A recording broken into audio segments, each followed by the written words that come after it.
Бүген совет гаскәрләрен Әфган җиреннән чыгаруга 34 ел тулды.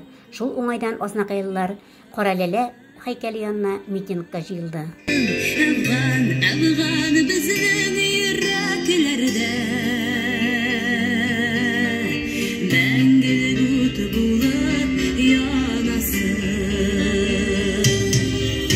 Әфган җиле исмә, Әфган җиле яраларны зинһар узгатма. Күз яшьләрен бүтән түкмим дия. Бикләдем мин җиде йозакка. Олы хәсрәт китерде.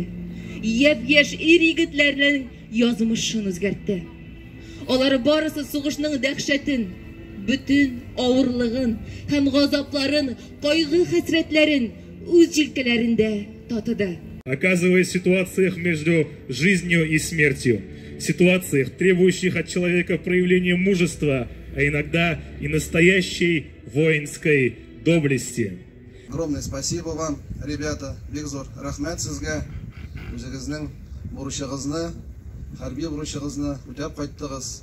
Бүген дә менә исән-сау гына бергәләп эшлибез. Үзебезнең шәһәребездә, үзебезнең районыбызда балалар үстерәбез, тырышабыз, азнакайны бергәләп күтәрәбез. Сегодня, 15 февраля, мы отмечаем одну из самых дат.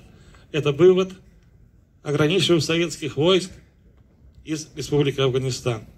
Эта дата была выбрана не случайно.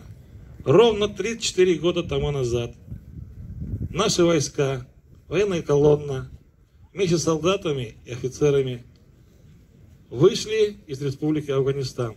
Это слезы на глазах сотни тысяч матерей, отцов. Многие из нас потеряли своих самых дорогих сыновей, своих мужей.